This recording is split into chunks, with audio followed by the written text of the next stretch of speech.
Bonjour, bonjour tout le monde. Alors aujourd'hui, une nouvelle interview. Vous commencez à avoir l'habitude des interviews avec moi et c'est une nouvelle que je vous propose. Alors cette fois, je vais vous présenter Aline. Donc Aline, bon, un prénom, c'est pas grand-chose, hein, donc il va falloir aller un petit peu plus loin. Du coup, Aline, qui est Aline? Alors Aline, à la base même pas à la base, mais voilà, c'est une bibliothécaire qui travaille dans des écoles. Elle fait aussi des séances de méditation pour adultes.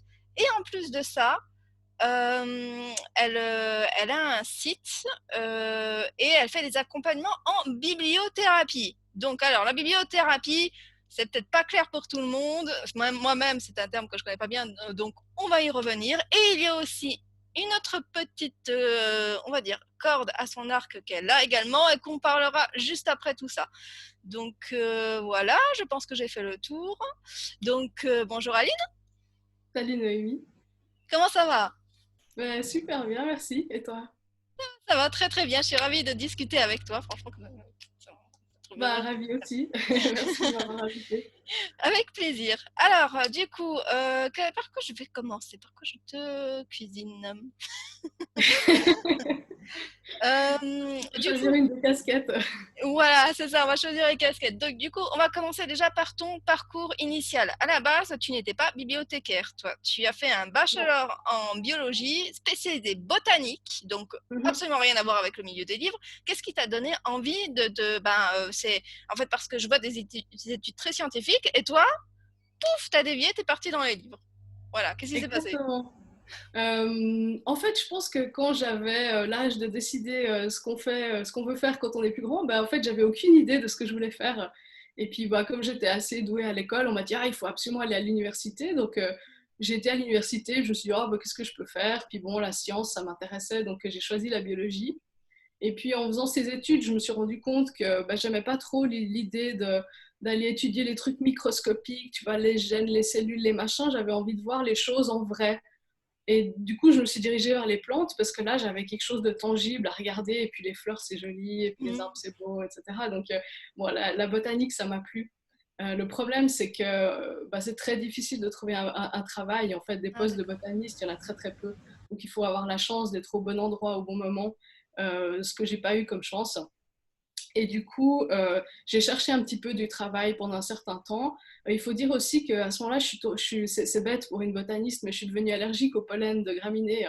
Oh là, ok. Et en fait, quand tu es botaniste, tu fais beaucoup d'études de terrain. En fait, au printemps, tu cours partout dans la nature pour aller voir les plantes et tout. Du coup, c'est très, très, très embêtant. Donc, tout ça faisant, j'ai décidé de me diriger vers autre chose. Et puis, comme pendant mes études, j'avais travaillé en bibliothèque comme job d'étudiant, comme ça, et que j'ai une maman bibliothécaire, Hmm, je me suis jamais dit que j'allais devenir bibliothécaire comme ma maman, mais du coup, j'ai décidé de prendre cette voie-là finalement. Et puis j'ai fait une formation. À la base, c'était pour devenir bibliothécaire scientifique, en fait, pour allier mes deux formations de bibliothécaire et de biologiste. Et puis finalement, j'ai trouvé un poste qui n'avait rien à voir avec le bibliothécaire scientifique. Voilà, je travaille dans une école finalement. Donc c'est comme ça que je suis devenue bibliothécaire. d'accord. Bah ouais, c'est vraiment bien différent de. Ça reste quand même différent de ce que tu avais fait de ton parcours scolaire de base, quoi, en fait. Ouais, ouais, tout à fait.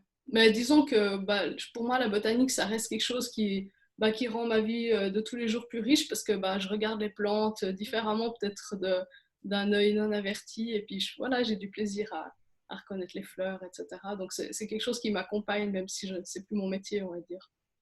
D'accord.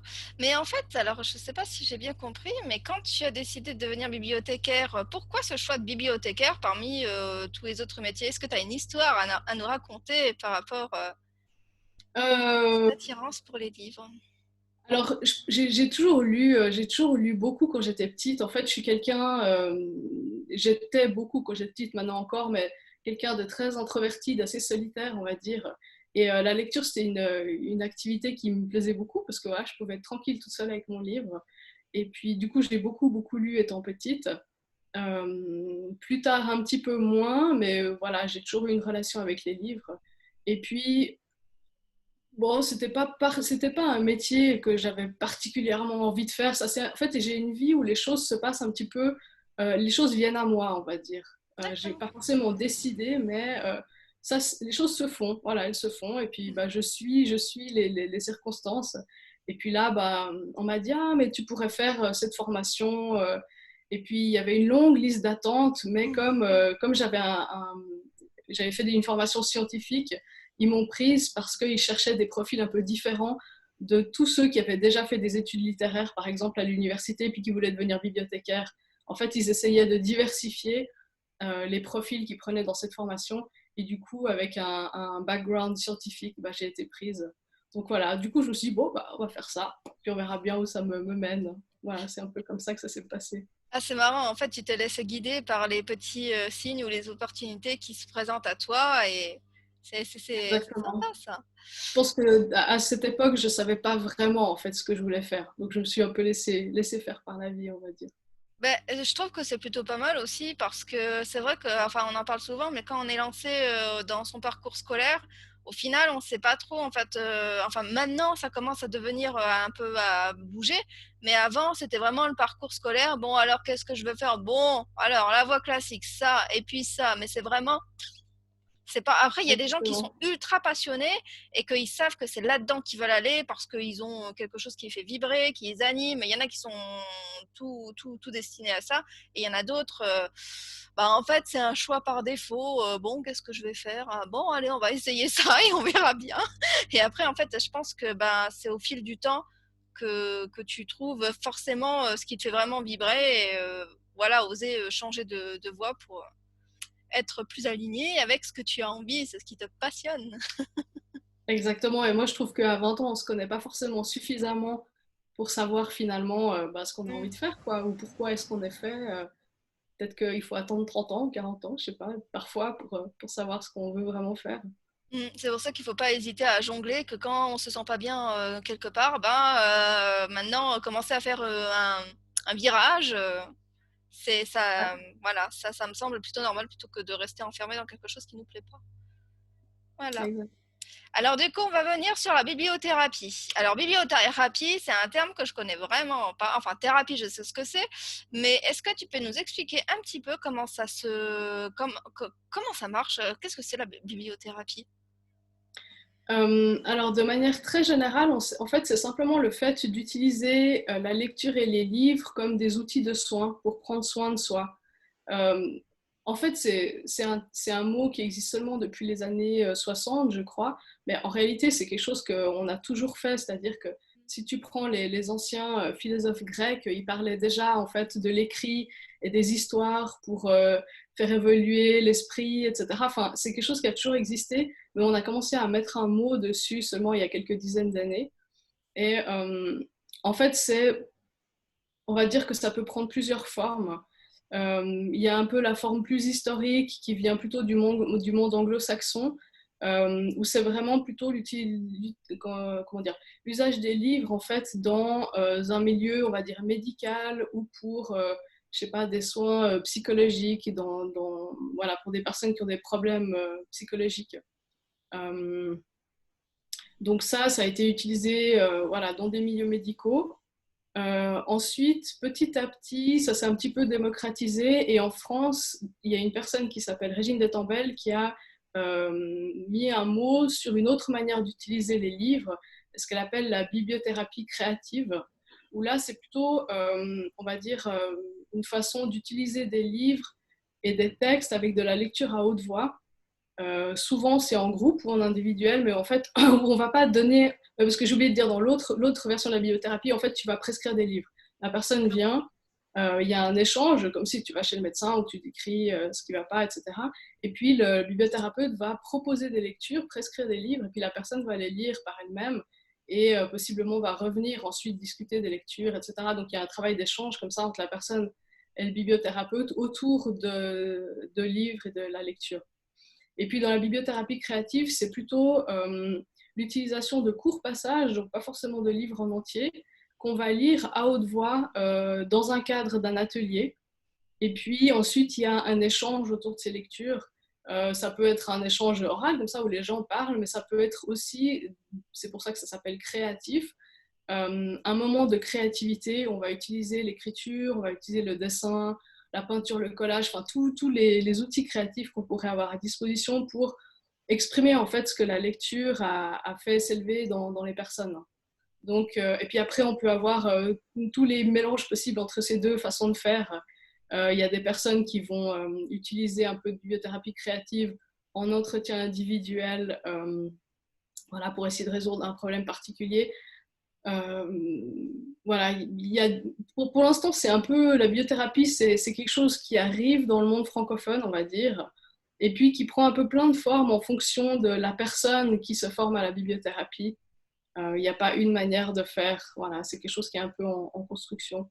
Il faut dire aussi qu'il n'y a pas de formation officielle de bibliothérapeute. Il y a des gens qui se sont formés, qui ont développé une expérience et puis qui présentent leur expérience à d'autres, puis c'est comme ça qu'on peut se former. Voilà, en gros, à quoi ça ressemble. D'accord. Bah, c'est super intéressant ça, tu vois. Moi, je suis une grosse lectrice à la base et je voyais pas du tout les livres comme ça. Par contre, je pense qu'il doit y avoir un déroulement enfin peut-être un déroulement ou une intention, c'est-à-dire que là, enfin, je sais pas, quand tu vas dans une bibliothèque, en plus toi tu sais bien, bon, voilà, bon, scolaire, c'est un peu particulier, hein. On va pas aller regarder des romans, on va plutôt regarder des livres instructifs ou informatifs. Mais voilà, je vais dans une bibliothèque, j'ai envie de lire ça, je vais lire ça parce qu'enfin voilà, c'est une sorte de divertissement. Alors que la bibliothérapie, est-ce que c'est vraiment pour, enfin, il y a un déroulement, enfin, comment ça se passe l'accompagnement? Il y a une personne, tu as un cas concret peut-être à donner pour que ce soit peut-être plus clair. En fait, ce qu'on peut dire, c'est que on peut faire de la bibliothérapie dans différents buts. En fait, on peut utiliser la lecture, on va dire, juste pour prendre soin de soi de manière très générale. Parce que juste l'acte de lire en soi, c'est prendre soin de soi. Moi, je vois vraiment, tu vois, je suis enseignante de méditation, donc pour moi, la lecture, c'est un peu comme une méditation. C'est vraiment un moment où tu t'arrêtes, c'est un moment pour soi, où on ralentit, où on se concentre sur une chose et pas sur les millions de trucs qu'on fait d'habitude. Tu vois, on est focalisé sur le livre qu'on lit, et puis notre esprit, normalement, part pas dans tous les sens, il est focalisé sur une histoire, sur le déroulement de l'histoire qu'on visualise dans notre cerveau, etc. Donc finalement, c'est comme une méditation où on se focalise sur une chose. Et puis, on revient à soi, on revient à nos émotions, à tout ce qu'on lit fait s'élever en nous, etc. Donc, juste l'action même de lire, c'est déjà quelque chose qui fait du bien. Et de manière générale, pour des gens qui auraient de la peine à revenir en contact avec eux-mêmes ou qui seraient stressés, il y a eu des études scientifiques qui ont montré que la lecture, c'était un super bon anti-stress, en fait. Il y a une étude anglaise qui dit que juste lire 6 minutes, ça fait déjà diminuer le stress de, je sais plus, 60 et quelques pourcents. Enfin, c'est énorme. Donc, juste en Oui. soi, comme ça, c'est un bienfait. Et puis ensuite, on peut préciser les choses et dire, ben voilà, j'aimerais essayer par la bibliothérapie de m'aider à travailler avec telle ou telle situation. Donc ça peut être, je sais pas, une relation conflictuelle qu'on a, puis qu'on aimerait comprendre. Ça peut être, je sais pas, une étape de la vie, quelqu'un qui, je sais pas, par exemple, qui se retrouve à la retraite et puis qui se voit vieillir, puis qui aimerait comprendre cette transition, cette phase. Enfin, il peut y avoir mille raisons comme ça d'utiliser la bibliothérapie, puis à ce moment-là, on va peut-être axer les lectures sur un sujet ou quelque chose qui tourne autour d'un sujet qui va permettre à la personne de mettre en mouvement des choses en elle par rapport à ce sujet-là. Donc, concrètement, une séance d'accompagnement, ça va être un échange simplement, un échange entre deux personnes pour essayer de comprendre ce que la personne vit, aussi, enfin, comprendre sa vie et comprendre aussi sa relation à la lecture, savoir ce qu'elle aime lire, pourquoi est-ce qu'elle lit, comment est-ce qu'elle lit, etc. Et puis, à la sortie de cet échange, je vais proposer des lectures sur un sujet particulier ou pas, hein. Ça peut être des lectures qui n'ont rien à voir avec le sujet sur lequel la personne travaille, mais qui vont peut-être faire bouger des choses quand même. Et puis voilà, puis la personne, ensuite, elle est libre de faire ce qu'elle veut avec ces lectures que je propose, de le lire dans son coin, entre guillemets, et puis de faire son chemin avec, ou de revenir me voir et puis on en discute pour essayer d'aller plus loin. Voilà, c'est un petit peu comme ça que ça se passe. Et en gros, toi, tu es comme une sorte de conseillère, justement, qui apporte une sorte de savoir, parce que, en fait, on va dire que tu as une bibliothèque dans la tête, c'est ça? Et elle a sa Ouais. bibliothèque dans la tête, et Alors en en fait, je l'ai mise par écrit, ma bibliothèque, parce que c'est un peu le problème quand on lit des dizaines et des dizaines de livres, on ne se rappelle pas forcément de tout, mais effectivement, ça demande d'avoir une sorte de base de données de livres dans la tête, et puis quand on écoute la personne, on se dit, ah bah, ce livre-là, peut-être qu'il serait utile, ou ce livre-là, ça va lui parler, etc. Et puis, par rapport aux gens, enfin, étant bibliothécaire, je peux tout à fait entendre le fait que les gens disent, mais finalement, les bibliothécaires ou les libraires, ils peuvent aussi conseiller des livres aux gens. Et effectivement, sauf qu'en tant que bibliothécaire ou libraire, en général, on a 5 minutes à consacrer à la personne, euh, et encore pas toujours. Et tandis que là, bah, il y a vraiment, on a 1 heure pour échanger. Donc, je dirais que la lecture, c'est une chose, mais l'échange d'humain à humain et l'écoute et le partage, c'est vraiment un aspect important dans cet accompagnement de la bibliothérapie. Il n'y a pas que juste le conseil de livre, il y a aussi d'accord, ce oui. qui se passe dans le... Bah, tu es bien placé pour le savoir quand tu fais ces entretiens. Voilà, de, de parler avec quelqu'un et puis d'échanger, de se faire poser des questions, de devoir répondre. C'est un processus aussi qui fait s'élever des choses nouvelles en fait dans la personne. Donc voilà, c'est aussi un aspect important. D'accord. Bah, en tout cas, j'aime beaucoup apprendre tout ça. C'est super intéressant. Mais du coup, je me pose une question par rapport justement, bon, donc il y a cet échange et après il y a des livres qui peuvent être entre guillemets que tu peux conseiller, enfin entre guillemets prescrire. C'est par rapport à des situations. Et dans quel cas tu pourrais prescrire ou conseiller des romans, des choses qui n'ont absolument rien à voir, que ce soit des romans d'aventure ou d'amour ou des thrillers, enfin voilà, des fictifs, voilà, c'est le mot que je cherchais. Alors en fait, bon, il y a différentes écoles, on va dire. Il y a certaines personnes dans la bibliothérapie, on va dire informative, qui prescrivent des livres, qui vont uniquement prescrire des livres documentaires Mm. sur un sujet. Il y en a d'autres qui vont jurer que par les livres de fiction, parce que justement, ils trouvent que tout ce qui est histoire et littérature, c'est plus favorable. Moi, personnellement, j'ai une position où j'aime proposer de tout, c'est-à-dire que dans mon parcours à moi, je bénéficie autant de livres de romans que de livres de développement personnel, que de livres d'informatifs, que de biographies, par exemple. Donc j'aime bien proposer, en général, je propose 4 ou 5 livres à la personne et puis il va y avoir de tout dedans. À moins que dans la discussion, je me rende compte que la personne, finalement, il n'y a qu'un seul type de livre qui va vraiment l'aider. Mais en général, j'aime bien proposer un petit peu de tout. Et puis, je pense que les romans ont... Donc, quelle que soit la situation, on a tous besoin de s'évader. On a tous besoin de se changer les idées, on a tous besoin de couper court à certains trucs qui nous tournent dans la tête, justement de faire tomber le stress, de se retrouver, etc. Donc, même un bon roman léger, un truc qui nous fait du bien, c'est chouette à prescrire parce que ça fait toujours du bien, voilà, de se Mm. détendre avec un bon roman. Donc on peut choisir des romans dont le contenu va aider la personne sur un sujet particulier ou juste proposer quelque chose qui va juste permettre à la personne de se détendre et ça fait aussi du bien. Ah ouais, c'est un peu, mais je trouve que c'est chouette ça aussi, parce qu'en fait, la personne, elle vient te voir parce que toi, tu accompagnes justement en bibliothérapie. Elle vient te voir, bon alors, généralement, soit c'est pour des problèmes, ou c'est des personnes peut-être qui ont envie de s'évader, ou des choses comme ça, et toi, tu te dis, alors, qu'est-ce que je vais bien pouvoir lui proposer à lire et tout ça. Et c'est chouette parce qu'en fait, ça permet aussi il y a tellement de livres, en fait, que des fois, on ne sait pas. Il y a aussi, je pense que le fait d'avoir trop de choix, des fois, ça tue le choix. Et en fait, quand tu arrives dans une bibliothèque ou une librairie, tu dis, mais j'ai envie de prendre un livre, mais je sais pas quoi choisir. Et je pense que aussi, peut-être que l'accompagnement en bibliothérapie, c'est aussi, voilà, justement, que toi, tu fasses découvrir des choses et que la personne, elle se laisse surprendre de découvrir, même si tu vas rester dans les thèmes qu'elle aime bien, de découvrir quelque chose. Et je trouve que c'est chouette, ça.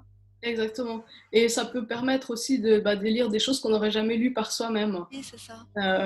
Moi, j'en ai fait l'expérience avec une librairie. Alors, c'était un autre cadre, mais une librairie qui faisait des abonnements de livres où, en gros, chaque mois, tu prenais un abonnement, puis chaque mois, on te donne un livre surprise, entre guillemets, voilà, que c'est la librairie qui choisit. Et en fait, j'ai découvert des livres que j'aurais jamais choisis moi-même parce que, je sais pas, la couverture m'aurait pas trop accroché ou bien le résumé m'aurait pas trop, bon, pas fait tilt. Et puis en fait, j'ai découvert des livres géniaux. Donc c'est aussi bien parfois quand on choisit pas uniquement les livres qui nous font tilt quand on les regarde, etc. Et qu'on se laisse surprendre peut-être par des choses que, voilà, sur lesquelles on n'aurait pas posé notre choix ordinairement, on va dire. Non, ça c'est chouette comme approche aussi, je trouve. Ça permet de changer. Ah, merci Facebook. Excuse-moi, je vais. Ça, le petit bruit de Facebook m'ennuie. Voilà. Au revoir. Donc on parle. Ah oui, autre question. Donc on parle de livres de fiction, de la poésie. Ça peut être proposé aussi? Alors absolument, et il y a même une discipline qu'on va appeler poésie-thérapie ou quelque chose comme ça. Alors personnellement, je le pratique pas trop parce que tout simplement, je connais pas du tout la poésie. Je suis pas du tout. C'est pas que j'aime pas, mais je suis pas du tout douée. J'ai jamais vraiment lu de la poésie. Ça n'a jamais été un truc qui m'a accroché. Du coup, je serais en fait incapable d'en proposer. Mais je sais qu'il y a des gens qui sont spécialisés là-dedans et qui en fait font de la bibliothérapie un peu comme je te l'ai décrit, mais uniquement avec de la poésie. Donc oui, ça existe tout à fait. Ouais. Ok. Un autre point sur lequel j'aimerais revenir, à un moment donné, j'ai vu sur ton site que tu parlais, donc c'est des livres, le site de Aline, je fais la parenthèse, c'est des livres pour cheminer. De toute façon, ça sera dans le résumé de l'interview. La lecture consciente. En fait, ouais, tu parles de lecture consciente, et je voudrais te poser une question par rapport à ça. Je sais pas, elle est peut-être un peu bizarre ma question. Comment parce que des fois c'est dur, j'ai l'impression que c'est dur moi ça m'arrive, c'est pour ça que j'en parle, c'est dur de se plonger dans un livre quand on a le cerveau qui tourne à 200 à l'heure et qu'on n'arrive pas à se poser. Comment apprécier la lecture d'un livre pour que ce soit bénéfique, justement, que ça réduise le stress, parce que si tu as toujours les pensées qui partent dans tous les sens, c'est un peu compliqué. Ouais, ouais. Alors en fait, si tu veux, ce que j'ai appelé lecture consciente, c'est un peu un concept que j'ai développé en ramenant la bibliothérapie et la méditation. Les deux choses que je connais comme ça, parce que, comme je te disais, pour moi, la lecture, c'est une forme de méditation. Euh, mais la méditation, c'est pas forcément facile pour tout le monde parce que le but, c'est de se Mm. concentrer notre esprit sur une seule chose. En général, cette chose, ça va être le souffle, par exemple. Et franchement, se concentrer sur le souffle, ça peut être un peu chiant, quoi. Enfin, si on est vraiment distrait, c'est pas le truc qui va accrocher notre esprit. Ça demande beaucoup de discipline et beaucoup d'attention, on va dire. Donc, poser notre attention sur une histoire, c'est beaucoup plus captivant, on va dire. D'accord, Donc, ouais. c'est l'idée voilà, de centrer l'esprit sur une seule chose à la fois, mais quelque chose qui va distraire l'esprit, contrairement à la méditation classique où le but, c'est pas de distraire l'esprit avec quelque chose. Et la lecture consciente, pour moi, c'était l'idée de pas, tu vois, d'habitude, on prend un roman comme ça, C'est on ça. se pose dans notre fauteuil et puis on lit. Puis Mm. c'est la même chose que si on se posait devant la télévision C'est ça. finalement ou devant Netflix. C'est juste un truc qu'on prend pour, bon, pour se détendre ou passer le temps. Et puis là, mon idée, c'est vraiment de se dire la lecture, je vais l'utiliser de manière consciente comme un outil pour prendre soin de moi. Donc il va y avoir tout un truc, une sorte de rituel autour où on va s'aménager un coin de la même manière que si tu te mets à méditer, c'est bien d'avoir un fauteuil confortable, tu vois, d'avoir, je sais pas, un cadre un peu sympa, une pièce spéciale si tu en as une chez toi ou pas, mais je sais pas, de se faire une bonne tasse de thé, tu vois, de s'aménager comme ça un environnement, et puis de se dire maintenant, je vais lire pour prendre soin de moi. C'est pas juste, paf, je me pose dans le fauteuil et puis je me mets à lire quelque chose. Et donc la conscience, elle s'applique aussi à l'intention qu'il y a derrière la lecture. Parce que je pense que l'intention est très importante. Mm. Et si tu te dis, je vais faire l'effort, entre guillemets, de lire pour prendre soin de moi ou pour m'aider à me détendre ou pour apprendre à focaliser mon esprit, ça donne une autre dimension à juste ton action de lire. Et peut-être que tu vas y mettre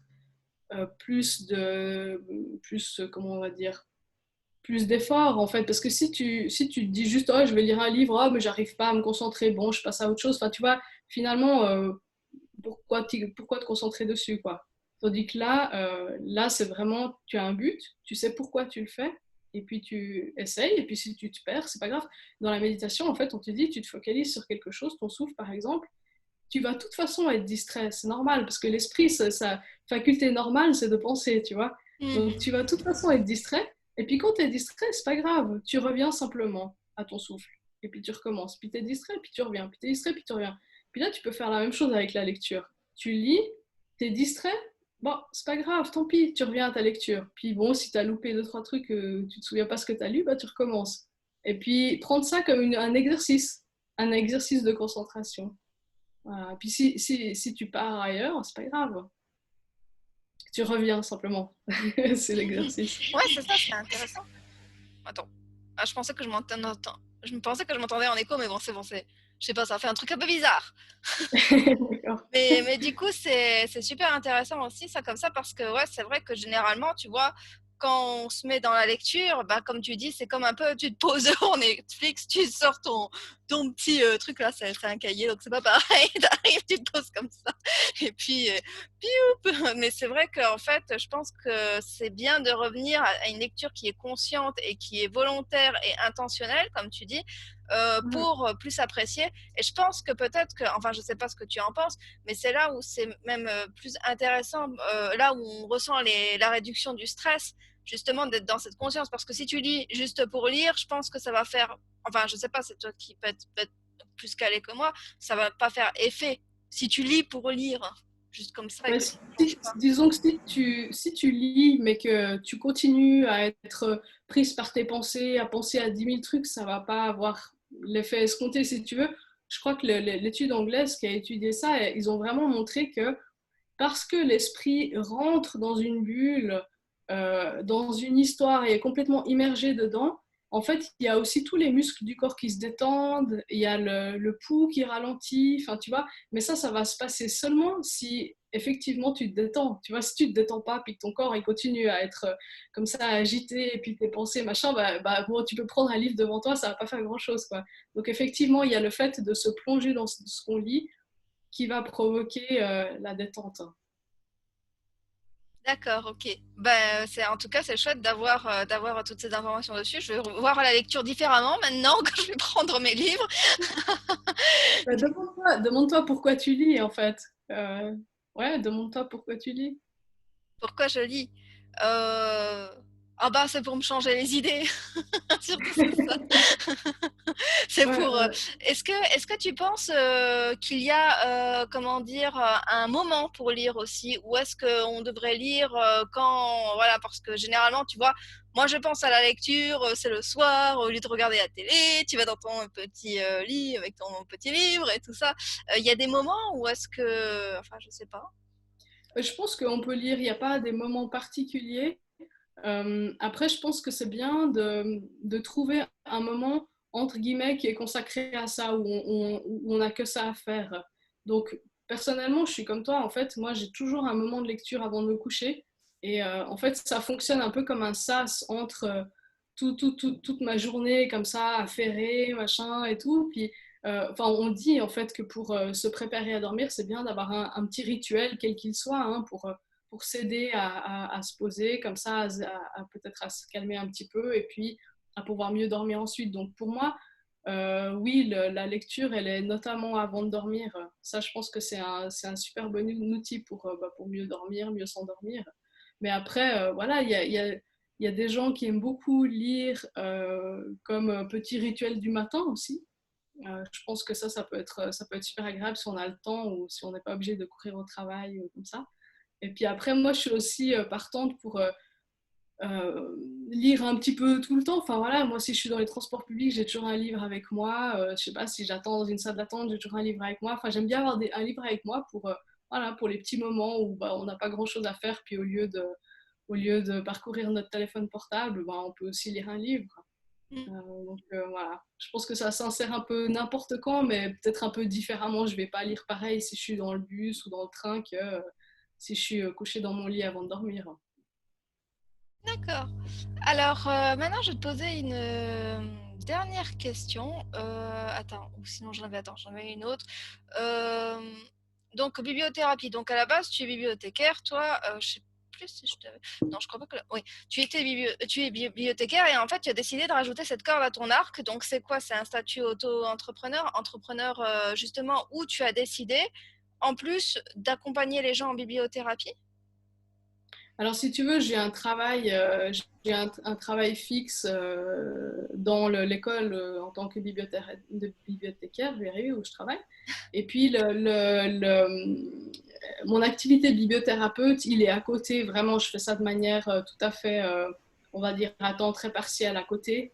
Donc, en Suisse, en fait, pour l'instant, j'ai pas besoin d'avoir un statut particulier D'accord. en termes d'entreprise ou quoi que ce soit, parce que si tu veux, je gagne pas assez d'argent avec la bibliothérapie Hmm. pour devoir déclarer ça en termes d'activité particulière, on va dire. Donc, voilà. D'accord. Alors, j'ai une dernière question à te poser sur la bibliothérapie. Celle-là, elle est un peu plus personnelle. Est-ce que tu penses qu'un jour, tu aurais l'envie d'écrire un livre pour la bibliothérapie? Que ce soit un roman ou un livre, tu vois?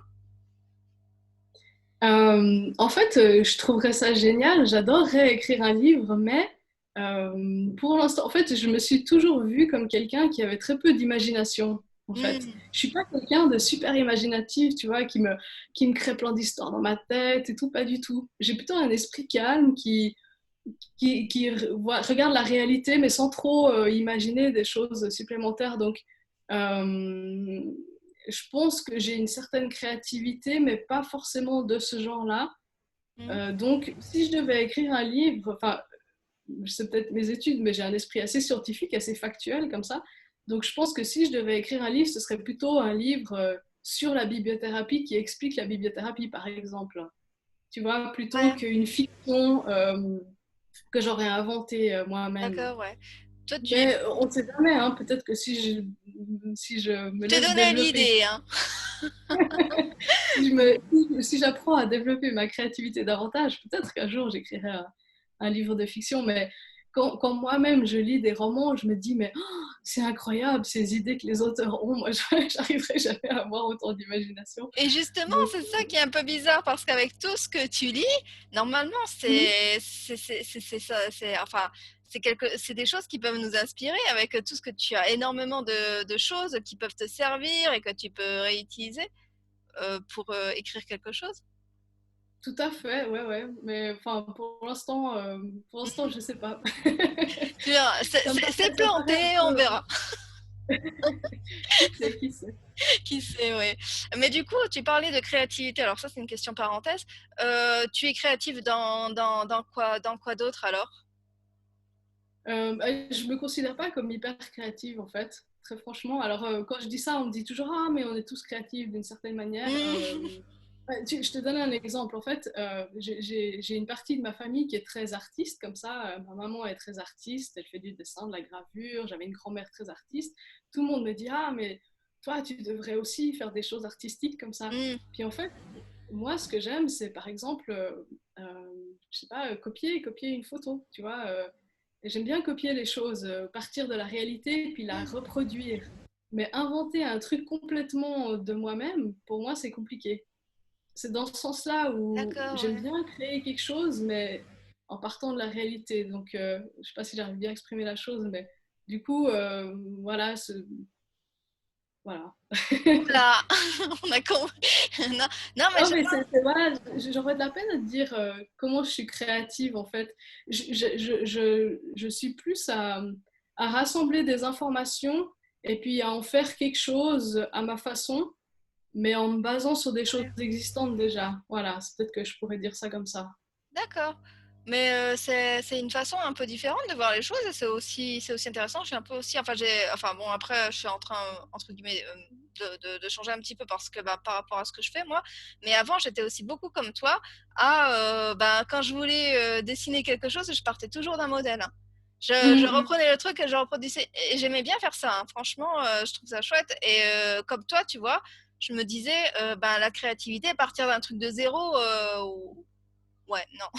C'est un peu compliqué. Par contre, moi, pour l'écriture, j'ai pas ce souci-là. J'arrive bizarrement, j'ai jamais eu ce souci d'arriver à trouver ou à d'inventer des choses. C'est bon, hein. Des fois, après, ça se développe quand tu auras l'envie ou l'opportunité, comme tu dis, tu prends les petites choses qui t'arrivent et puis tac, tac, tac, ça fait des chocs à pic. Ouais.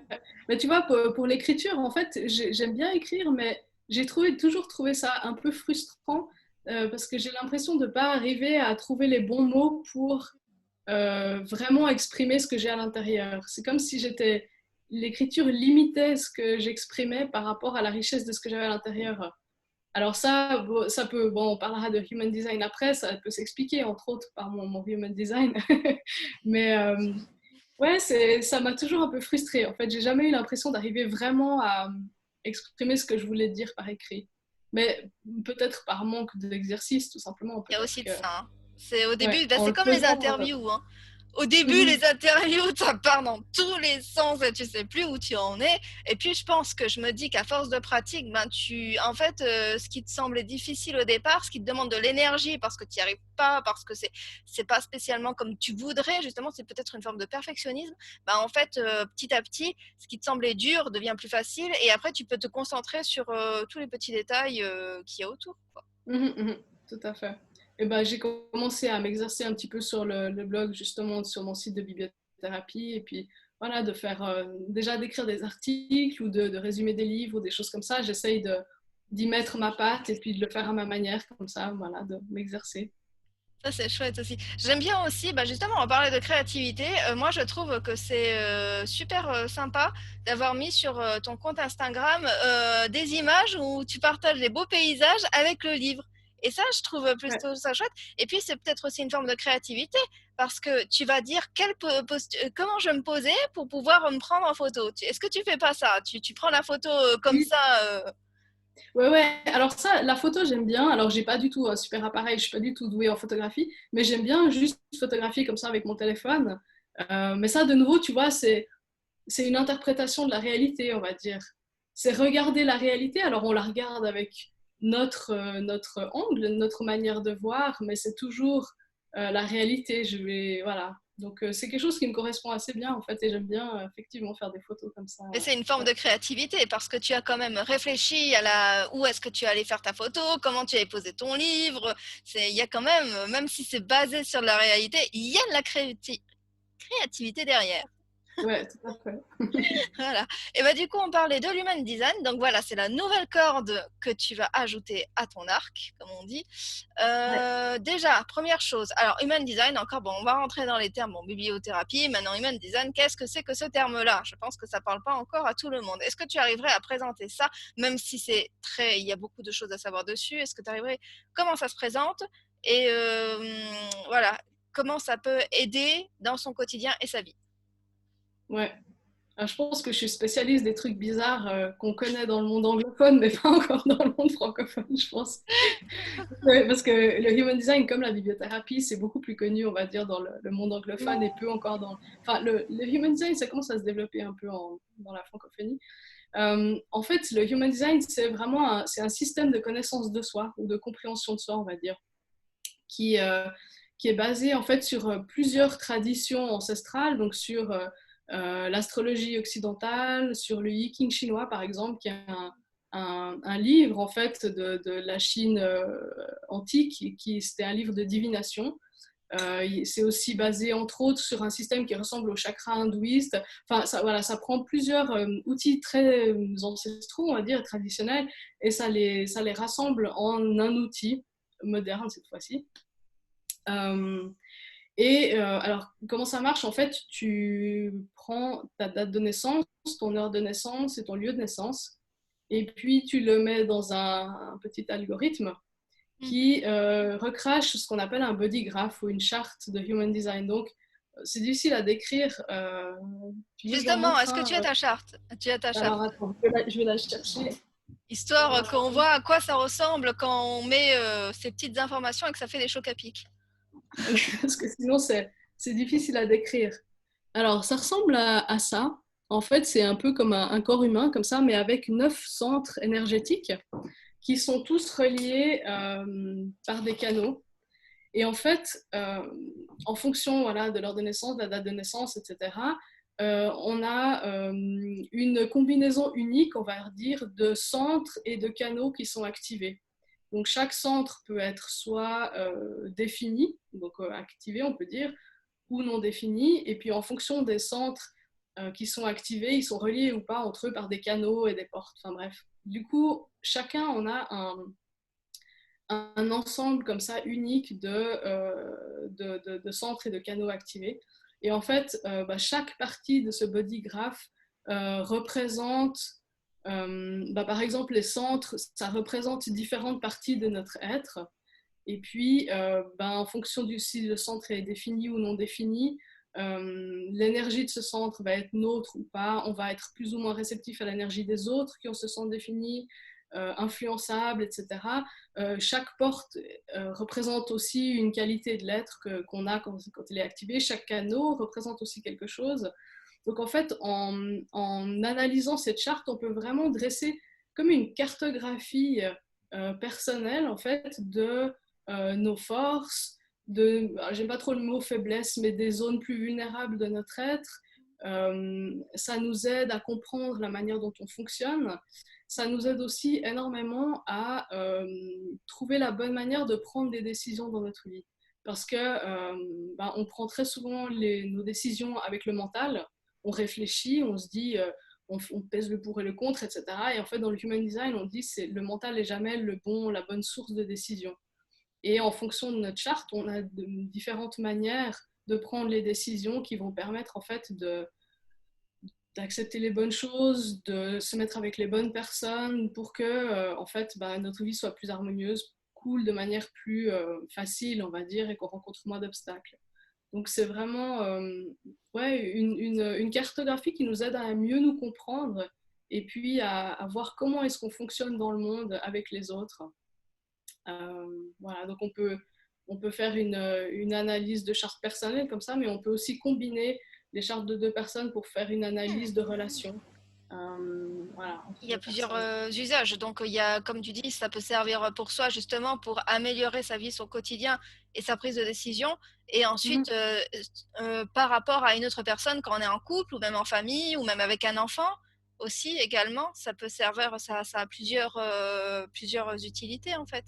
Exactement. Ou même dans des relations de travail, tu vois. Enfin, dès Ah qu'il oui y aussi. a une interaction entre deux personnes où c'est utile de savoir comment est-ce que l'interaction se passe, je ne sais pas s'il y a des difficultés, on peut essayer de comprendre pourquoi. Est-ce que il y a cohérence ou incohérence entre différentes parties des deux chartes et puis qu'est-ce que ça donne quand on met les deux choses ensemble.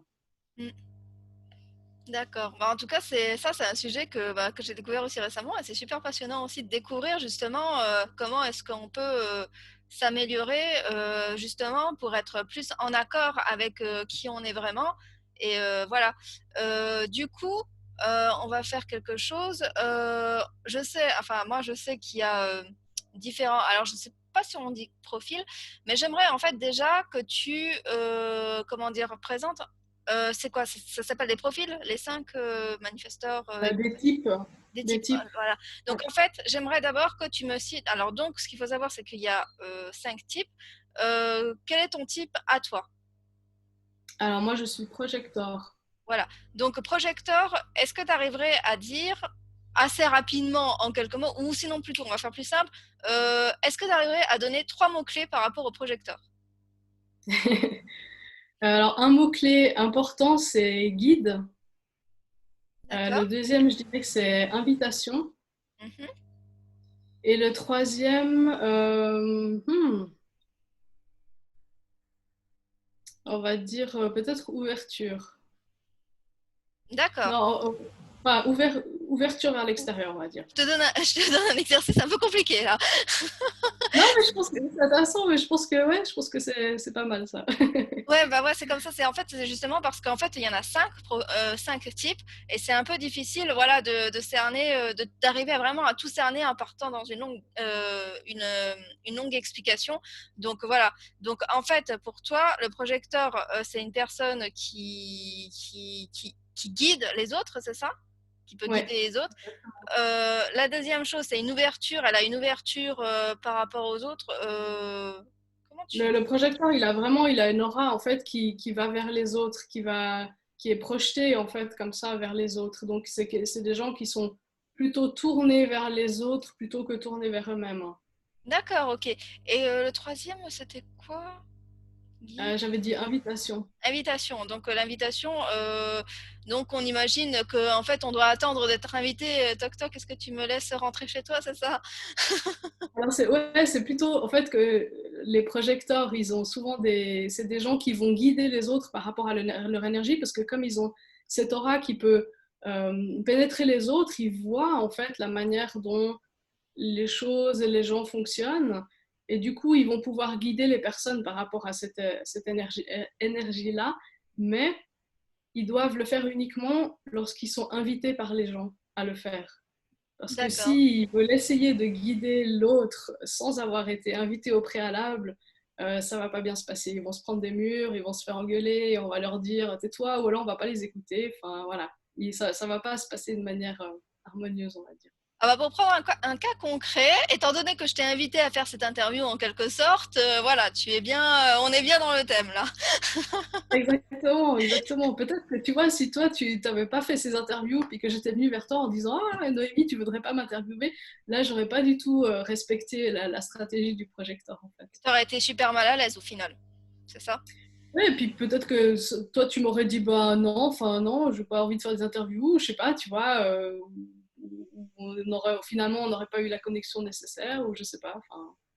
D'accord, ok. Et est-ce que tu aurais d'autres actions que toi tu mets en place dans ta vie? Alors juste, je parle d'abord par rapport au type, on va parler de la prise de décision après par rapport à toi. Est-ce qu'il y a des actions que tu mets en place dans ta vie ou même dans ton, voilà, dans ton parcours professionnel par rapport justement à cette découverte que tu as faite? Alors, je pense que en tant que projecteur, en fait, ce qui est important, c'est de se montrer. Parce que si on veut que les gens, en fait, les gens vont nous inviter à toutes sortes de choses seulement s'ils ont vu qui on était et puis qu'ils ont reconnu, entre guillemets, notre valeur et puis qu'ils se disent, bah oui, cette personne, je la reconnais, donc je vais l'inviter. On n'invite pas une personne inconnue dont on sait rien. Enfin, tu vois, c'est un peu Oui, ça. Donc, du coup, si le projecteur se montre pas, personne va voir qui il est et du coup, personne va l'inviter. Donc, en tant que projecteur, ça, c'est quelque chose que j'ai appris. Je dois montrer qui je suis, je dois parler de mes activités, bah, tu vois, par exemple, ce que je fais là en faisant cette interview avec toi, je me montre, voilà, je parle de voilà. moi, je dis Coucou, que tu je es suis, là. je dis voilà, j'existe, je suis Aline, etc. Et je fais ça. Et puis, du coup, bah, euh, en face, bah, il y a des gens qui vont se dire ah bah non, elle me plaît pas du tout, bah, bref, je n'ai rien à faire avec elle. Et puis tu as d'autres personnes qui se diront peut-être ah bah j'aime bien son énergie ou je sais pas, etc.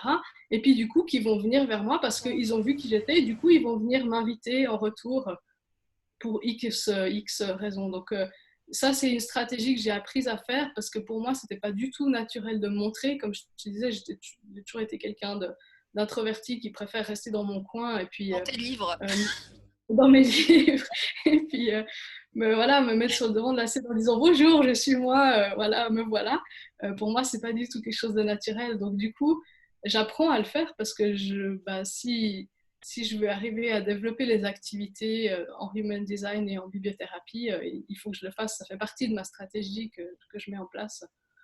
D'accord. Euh, donc voilà, par exemple, ça c'est une chose que j'ai apprise à faire et que je suis toujours en train d'apprendre à faire. D'accord.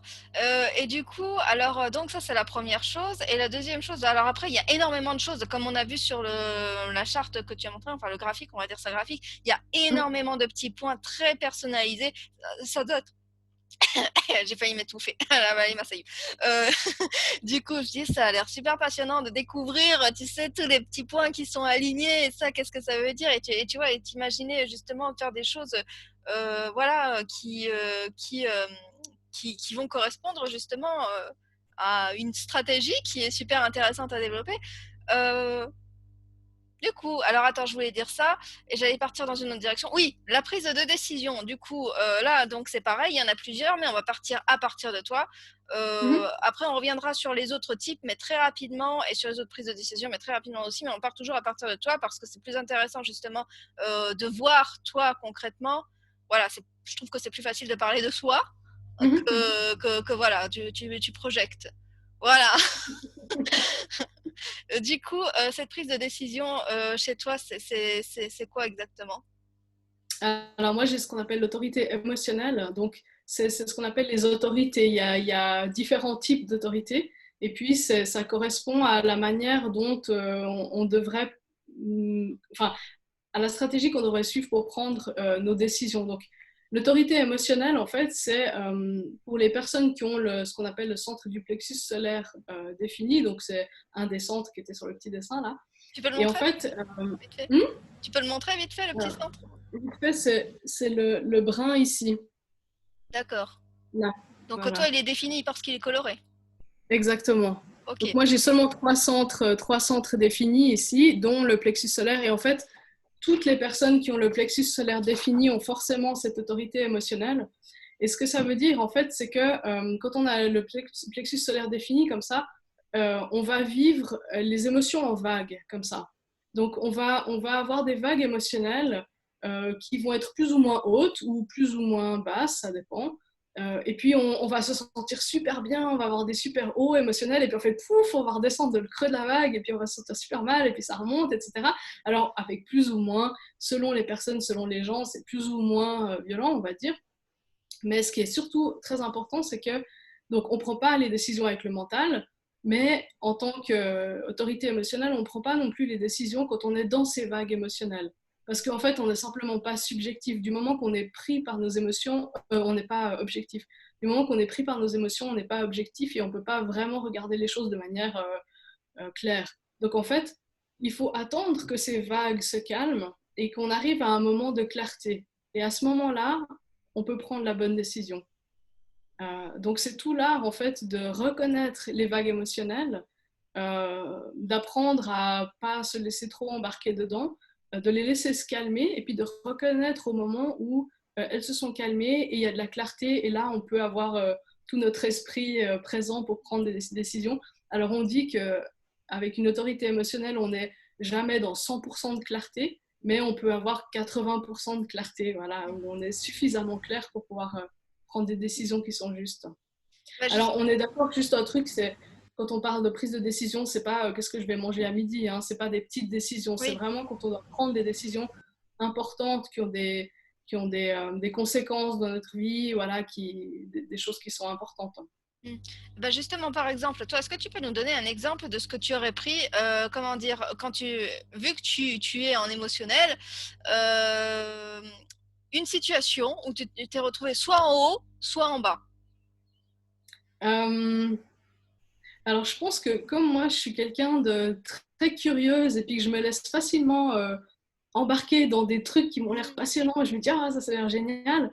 Bah, par exemple, alors je ne vais pas citer les noms, mais par exemple, je suivais un entrepreneur sur Internet qui a développé un projet Mm. et puis qui a proposé aux gens qui le suivaient ben, d'investir dans ce projet.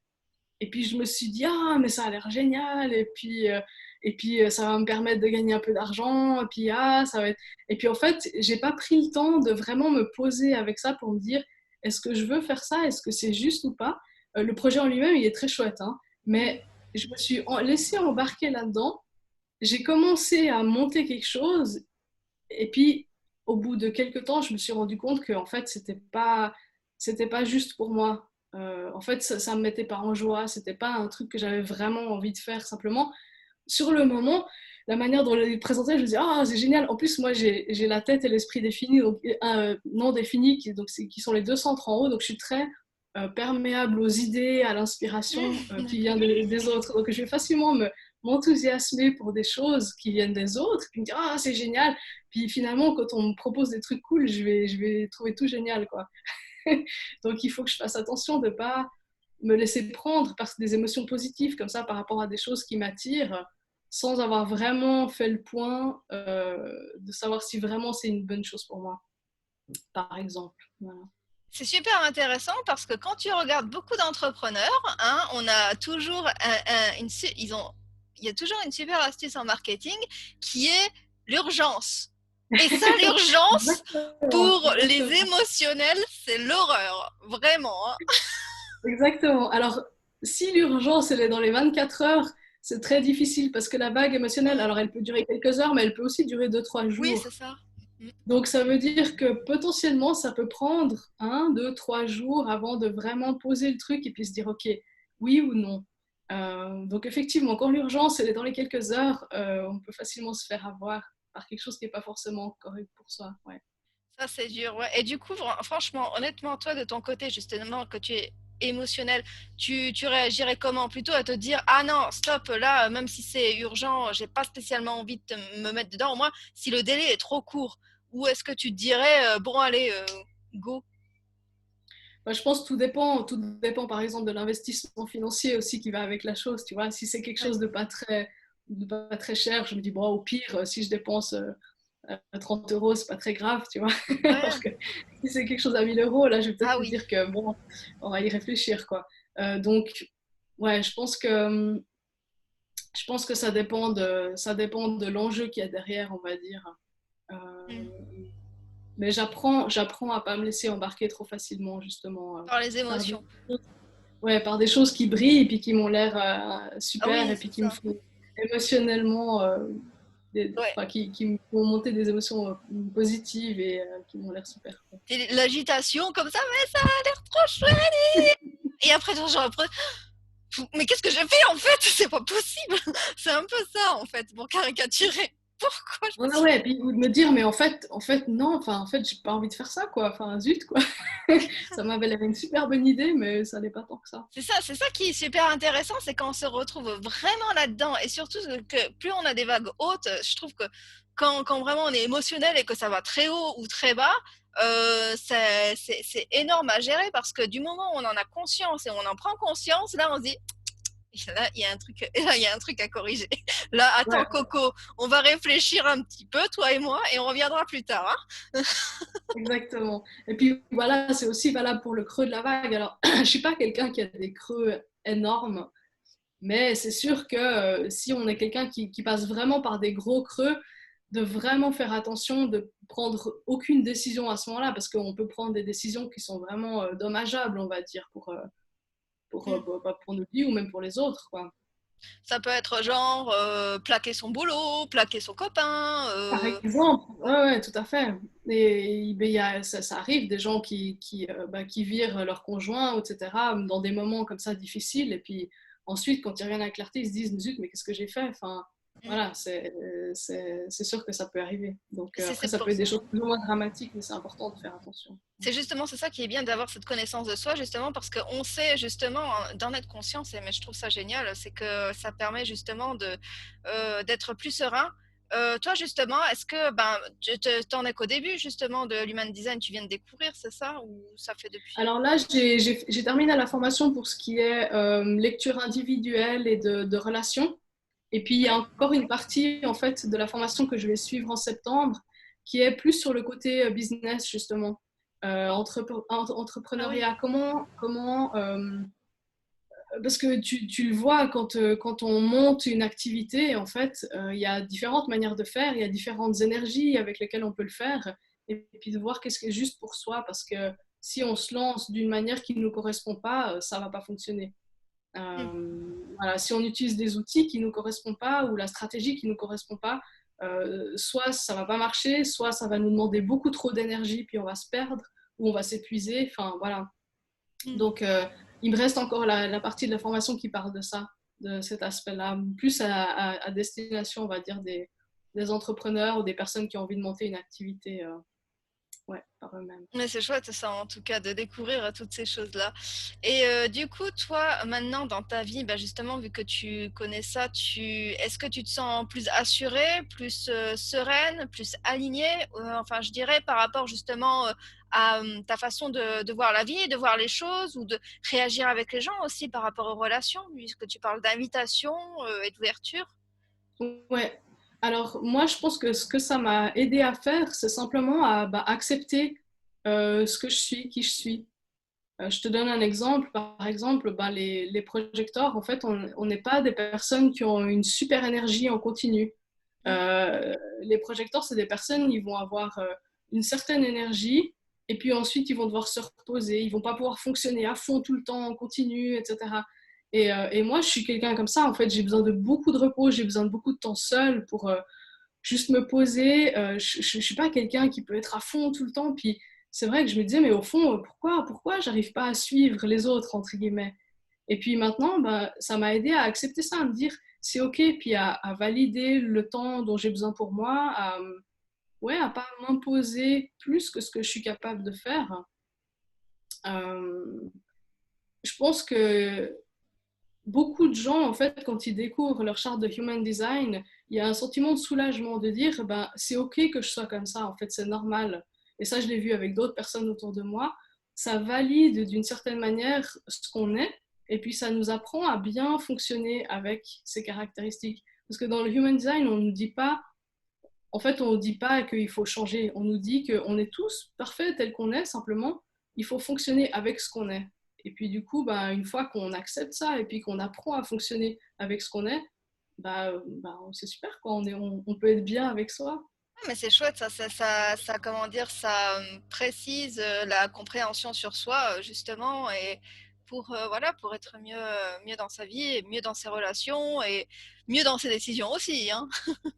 Tout à fait, ouais, ouais, exactement. Du coup, alors pour parler des autres, moi ce que je voudrais, c'est qu'on essaye de faire une sorte de quelque chose qui parle plus, parce que sinon, si on commence à parler de chaque profil, on en a encore pour 2 heures, je crois.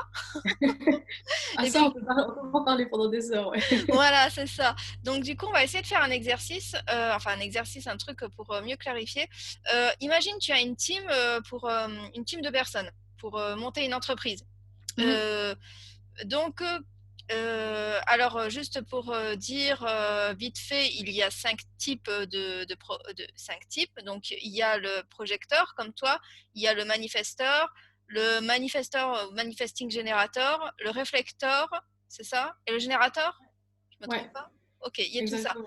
Donc voilà, imagine, il y a une entreprise qui se monte. Qui va dans quel rôle? Voilà, parce il y a le commercial, il y a le RH, il y a le manager, enfin voilà. Ouais, ouais.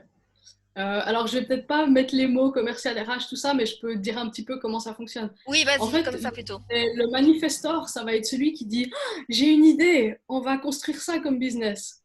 Parce que le Super, on va manifestor, faire ça. il peut initier à partir de rien comme ça. Donc, il va dire j'ai une super idée, on va faire ça. Ensuite, le générateur, il va reprendre cette idée et puis il va se mettre à la construire. Parce que les générateurs, c'est des bâtisseurs en fait. Ils bâtissent sur le long terme comme ça et ils se concentrent sur une chose à fond et ils deviennent maîtres de cette chose-là qui est vraiment le truc qui les met en joie. Donc le générateur, il va vraiment s'investir et puis développer l'activité encore, quitte à ce que le manifesteur ensuite il s'en aille parce que lui, il va initier d'autres trucs après quoi. Le manifesting generator, c'est un combo des deux. Donc lui, il pourrait être dans l'entreprise et puis il pourrait avoir plein d'idées pour continuer à développer des nouvelles parties de l'entreprise, tu vois, parce que c'est quelqu'un qui va avoir de la créativité comme ça, mais aussi beaucoup de force de travail. Donc peut-être qu'il serait celui qui va faire, je sais pas comment on appelle ça dans les entreprises, mais qui va avoir les idées innovantes comme ça pour développer des nouveaux trucs. Ouais. Je sais pas, le recherche et le développement, ou je sais Ouais, pas comment recherche et ça. développement, ça peut être ça, hein, Ouais, ce genre de choses. innovation, service innovation. Voilà. Du coup, le projecteur, il pourrait être celui qui va guider les autres pour qu'ils utilisent leur énergie au mieux. Dire, voilà, plutôt peut-être infléchir certaines directions ou guider un petit peu le navire pour qu'il fasse les choses de manière juste. Et puis le réflecteur c'est particulier, c'est très peu de gens, c'est 1% de la population. C'est des gens qui sont complètement non définis par rapport à leur centre. Donc eux, ils absorbent en fait toute l'énergie de l'environnement. Et puis, d'une certaine manière, ils peuvent témoigner de la santé ou de la non-santé de l'environnement. Donc le réflecteur, il pourra avoir une vue d'ensemble sur toute l'activité et dire là où il y a des choses qui sont pas saines ou là où il y a des choses saines et puis aussi dans les interactions avec les autres, etc. Il est vraiment comme un miroir qui réfléchit la santé du tout. Donc c'est aussi, ça peut être aussi précieux en fait pour dire comment va l'entreprise ou l'organisation. Ça va être un observateur et qu'il va réussir à ressentir les choses de ce qui se passe dans l'entreprise pour dire bon bah là on a un problème, là ça se passe bien, là peut-être qu'on devrait revoir ça, c'est quelque chose comme ça en fait. Voilà, par exemple, ouais. en très résumé, on pourrait dire ça. Ouais. Mais je trouve que c'est bien, voilà, comme ça au moins ça permet de définir chaque type avec une façon d'essayer de la mettre, de l'intégrer dans la réalité. Et je trouve ça super intéressant. Ah, bon, après, faudrait juste mettre des guillemets là-dessus. C'est juste pour un cas d'exercice. Très bien sûr, on peut avoir des personnes qui sont très bien à l'aise dans certains rôles dans une entreprise, hein. Je pense qu'on est d'accord Tout là-dessus. Là, à c'est fait. juste. Puis, ce qu'il faut dire aussi, que c'est dans le human design, rien n'est séparé. Donc, le type, c'est une chose, mais il y a tout le reste de la charte Ouais, c'est ça. qui va colorer la manière dont le type s'exprime. Donc, en fait, il y a une sorte de caricature de chaque type, mais ensuite, chaque personne va exprimer ce type de manière différente en fonction de tout le reste de la charte. Donc, c'est pour ça que là, c'est assez caricatural comme C'est manière. ça. C'est pour l'exercice, on va dire. Mais de toute façon, si vous voulez plus de renseignements, Aline a un super compte Instagram qui va être rempli de contenu, que je mettrai en bas aussi dans la description. Elle va sûrement faire pas mal de lives et tout pour répondre, pour aller creuser encore plus loin. Et en plus de ça, elle a prévu de faire des super accompagnements justement pour aider, si je me trompe pas, pour aider les gens à trouver leur profil Human Design, enfin à trouver, à apprendre, je crois qu'on va dire ça comme ça, enfin les accompagner Ouais, ouais. pour définir, pas définir, mais Découvrir. je pense que tu as compris là, si tu veux. Voilà, pour découvrir leur profil en human design, ouais. Voilà, et trouver une stratégie qui pourrait correspondre, dans laquelle ils se sentiront à l'aise et qui fera que justement, voilà, leur vie sera encore mieux. Ce que je veux dire, parce qu'ils auront trouvé des choses où ils seront plus d'énergie, ou arriver à équilibrer leur énergie. Voilà, savoir où est-ce qu'ils ont leurs Voilà. forces et les points, voilà, où ils savent, comme on dit, pas les faiblesses, mais les points justement où on sait que bah, là, ça sera un peu moins et que c'est normal, quoi. Ça, Voilà, donc il faut prendre soin de manière peut-être plus attentive parce qu'on sait que là, ça peut être plus difficile, par exemple. ça c'est sûr. À part ça, est-ce que tu as d'autres projets, à part le Human Design? Alors, j'en ai plein dans ma tête, mais je vais m'arrêter là pour l'instant parce que Ça fait j'ai déjà de beaucoup. la peine déjà de la peine à mener tout de front, c'est-à-dire mon job de bibliothécaire et Ah bah puis la mes projector, hein. Exactement. Mais c'est ça, en fait, tu vois, si j'étais manifesting générateur, ce serait génial parce que j'aurais plein d'énergie pour faire plein de trucs en même temps. Et puis là, ben voilà, moi, j'apprends à essayer, voilà, comme toi, par exemple. Je sais pas moi, hein. Justement, je vais avoir des petits trucs T'es bizarres dans mon manifesting profil. générateur, non?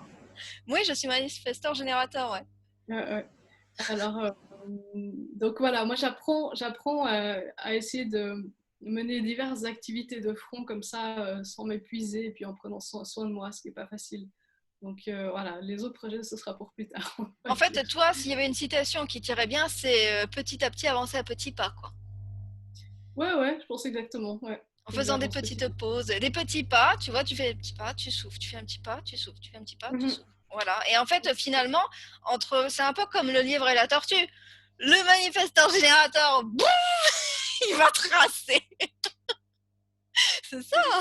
Ouais, Et, tout à fait. et le Ouais. projecteur, lui, c'est la petite tortue qui fait un petit pas après l'autre, qui va respirer parce que sa carapace, elle pèse quand même un peu, mais qui, au final, elle arrivera quand même au bout du parcours. Bon, dans l'histoire, le Exactement. lièvre, il n'arrive pas au bout du parcours parce qu'il est crevé avant la fin, mais voilà.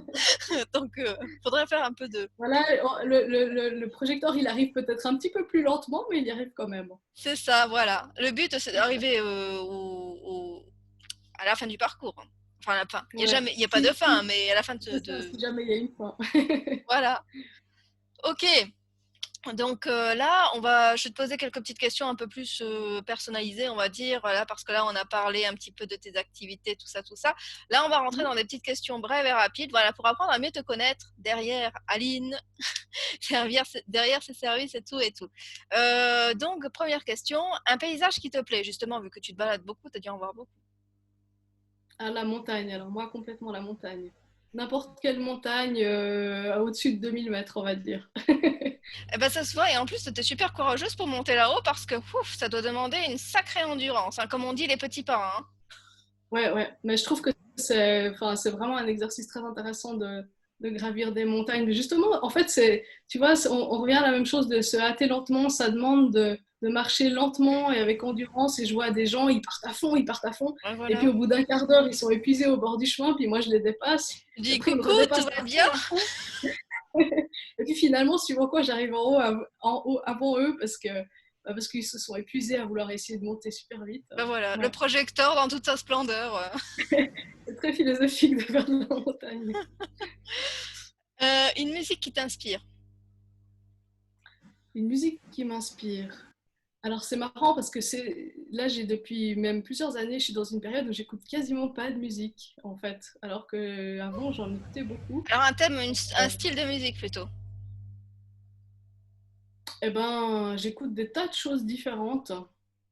Qu'est-ce que ouais, tu vois, je suis un peu. Alors la dernière chose qui m'a beaucoup inspirée, c'est Imani. C'est une chanteuse qui vit en France, mais qui vient de je sais plus quel pays, île. Voilà, Imany, c'est une chanteuse que j'adore, avec une voix incroyable. D'accord, bon, ça sera bien, j'irai découvrir ça, j'aime bien découvrir des nouveaux trucs. Ouais. Euh, Quels sont tes rêves et qu'as-tu envie de réaliser dans ta vie? En fait, j'ai pas de rêve très extravagant. Moi, ce C'est que pas grave, ça j'aimerais, reste des rêves. j'ai un petit rêve. Moi, ce serait le rêve si j'ai plus besoin de mettre un réveil matin le matin. Ah, ça c'est cool.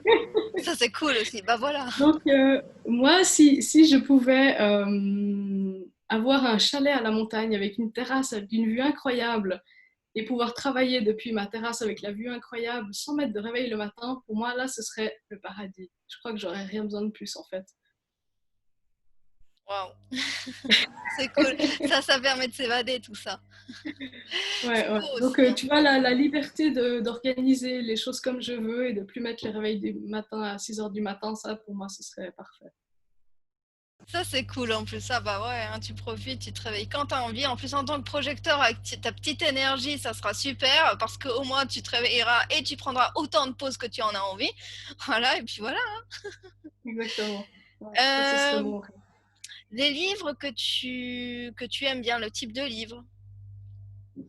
Alors, moi, je lis un peu de tout. Je lis autant des romans que des livres de développement personnel. Que des BD, même des mangas. Voilà, j'aime tout Ah, en des fait, tous mangas les livres. aussi. Ah, j'aurais pas imaginé les mangas, hein, c'est un peu En spécial, fait, hein. je lis des mangas parce que j'en achète pour ma bibliothèque, parce que comme c'est une bibliothèque scolaire, on a aussi des choses loisirs pour Hmm. les ados. Mais il y a aussi, alors il y a les mangas qu'on connaît, Naruto et ce genre de choses, mais il y a aussi beaucoup de mangas écrits pour les adultes qui racontent des histoires tout à fait instructives et pas où ils se tapent dessus pendant tout tout le volume, même si j'ai rien contre les trucs de Naruto comme ça, mais donc il y a des mangas très très intéressants autres que les choses pour ados auxquelles on pense. D'accord. Alors du coup, maintenant, on va rentrer un peu plus dans les livres parce que c'est un peu ta spécialité. Est-ce que tu Mhm. peux me citer un livre pour s'évader et vivre une aventure? Ce qui te vient à l'esprit. Ce sera plus simple. Euh, alors, un des derniers que j'ai beaucoup aimé, c'est un livre qui s'appelle Muren. Alors, c'est pas un livre qui est très gai, mais c'est un livre qui est incroyable, qui est une histoire magnifique. Voilà. Tu veux que je détaille Alors non, ce dont... tu peux dire et après je mettrai en fait toutes les références dans la description. Comme ça sera, ça Ouais. sera, ça sera plus simple et peut-être avec une petite description de ce que c'est exactement, ce que c'est l'histoire. Comme ça, bah, les gens qui sont intéressés, c'est un peu de la bibliothérapie interviewée là, on va dire. Bah, en très gros, c'est un roman historique, enfin c'est une fiction, mais qui aurait pu être un vrai roman historique sur le début du sport, comment on appelle ça? Du sport, du parasport, enfin du sport pour handicapés, Oui, oui, je à vois. travers un personnage fictif, mais voilà, qui a un accident super grave et qui revit grâce au sport. Et c'est un Oh, roman magnifique. Ouais. d'accord. Très Euh, bien écrit. c'est chouette, ça donne des envies. Un livre qui fait du bien au moral et à l'âme. Moral et à l'âme, qui fait du bien au moral et à l'âme. Ouais, il y en a tellement. Euh, alors, le dernier que j'ai lu, Comment il s'appelait? Attends. J'en lis tellement que je sais plus les titres.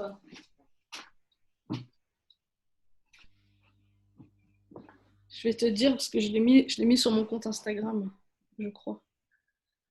Le jour où je me suis aimée pour de vrai, de Serge Marquis. J'ai trouvé, c'est un roman un peu développement personnel comme ça, mais que j'ai trouvé très bienfaisant. Voilà. À lire À pour lire aussi pour se faire du bien. Ouais, pour se faire du bien, exactement. Ensuite, un livre instructif. Waouh, sur quel sujet? Euh, je sais pas. Instructif. Ouais, j'en ai un. Attends, j'en ai un autre. Et du coup, le titre, c'est un roman qui s'appelle Vaincre à Rome. Et c'est très, très instructif parce que tu découvres ce que ça fait de courir un marathon. Oh, c'est bien ça. Ouais, à travers les yeux et le corps d'une personne incroyable qui a vraiment existé. C'est un Ah roman de ouais. fiction qui raconte une histoire vraie. Et ouais, on apprend beaucoup sur ce que c'est qu'un marathon. Waouh. Ça a Et l'air sur cool. l'histoire aussi, c'est un roman un peu historique. Ok. Un livre inspirant. Euh, Dans les derniers que j'ai lus, euh, non, je vais te dire un autre. Une Parisienne à Lhasa de Alexandra David-Néel. Ça, c'est un livre que j'ai lu il y a très très longtemps, mais c'est un de mes livres fétiches parce que pour moi, Alexandra David-Néel, c'est une des personnes les plus inspirantes que je connaisse. Voilà. Je trouve que c'est une personnalité incroyable ce qu'elle a fait dans sa vie. Et à l'époque où elle l'a fait, c'est encore plus incroyable. Bah, en tout cas, c'est bien parce que tu parles de tous ces livres-là. Comme ça, bah, justement, les gens qui sont intéressés et qui ont envie de découvrir d'autres livres conseillés, et bah, comme ça, hop, dans la description, le petit résumé. Et puis, c'est Ouais, parti. En plus, de toute façon, ça tombe super bien parce que c'est l'été. Donc, s'il y en a qui savent pas quoi lire pour profiter de leurs vacances et justement de se mettre à la lecture, voilà, nous avons une petite exactement. Là, il liste. y a plein d'idées. Et justement, alors j'ai terminé par le défi et ça tombe super bien parce que en fait, tu m'as pas, enfin, j'avais l'idée et en fait, ça correspond un petit peu à la bibliothérapie créative. Tu vas prendre un livre et tu vas Mhm. lire un passage, Ah ah. n'importe lequel. Tu prends ce qui te vient sous la main. Tu vas pas Attends, parce que là, choisir, voilà, tu sur prends ce mon qui vient. bouton, j'en ai pas. Et il faut que j'aille en chercher un dans ma bibliothèque. On coupera s'il le faut.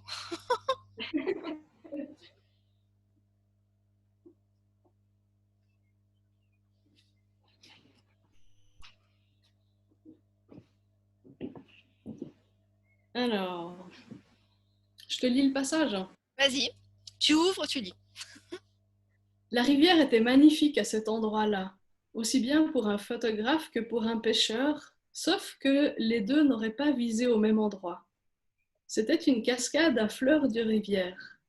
L'éperon rocheux était à une soixantaine de centimètres sous l'eau, de sorte que toute la rivière se soulevait en une seule vague, se fouettait en écume, puis retombait sur elle-même, et là, elle devenait bleue. Une fois remise du choc, elle revenait en arrière pour voir comment elle était tombée. Tu Oh, veux que c'est je un joli continue? passage. Bon, là, ça peut aller. Enfin, comme tu veux, si tu veux continuer, tu peux continuer. Ah, je vais m'arrêter là, mais Quel est ce lisez-le. livre? Tu veux que je montre ce que c'est? Oui. Ah bah voilà, en plus on est bien dans la rivière, hein. La rivière du sixième jour, Ah, et ça raconte quoi vite fait?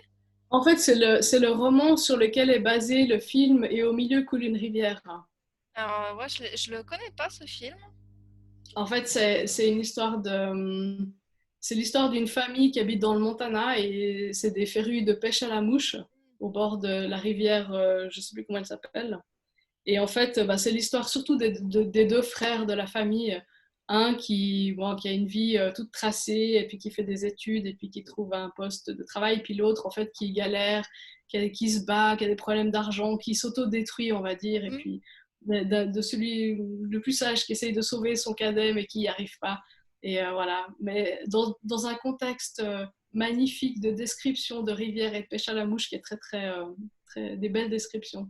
En tout cas, ouais, la description que tu as lue était très jolie et ça donnait, moi j'ai mon imagination toujours qui vient qui vient s'y mettre. Et donc, du coup, ouais, on s'y croyait hein, dans cet environnement. Bon, bah bravo, défi relevé. C'est bien merci d'avoir partagé ça. Du coup, ben, en tout cas, on va terminer cette interview parce que ça fait un moment déjà qu'on est ensemble. Bah ouais, ça passe vite. Ça passe très vite quand on parle de ce qui nous passionne. Et du coup, alors je te remercie beaucoup d'avoir fait cette interview avec moi. C'était super passionnant, enrichissant. Franchement, ça m'a permis de découvrir de nouvelles choses et même pour le human design et tout et tout. Donc, et puis découvrir quelques petites facettes de toi aussi par rapport à la lecture et des livres à lire aussi également. Donc, merci beaucoup à toi pour tout ça. Bah, merci à toi, Noémie. C'était très sympathique de faire cette interview avec Bah toi. tant mieux, je suis ravie en tout cas si ça t'a plu. Donc, je te dis au revoir, je compte jusqu'à 3 et on se retrouve derrière les coulisses, dans les coulisses. Ça va? Allez, salut. Un, Salut! 2 et 3.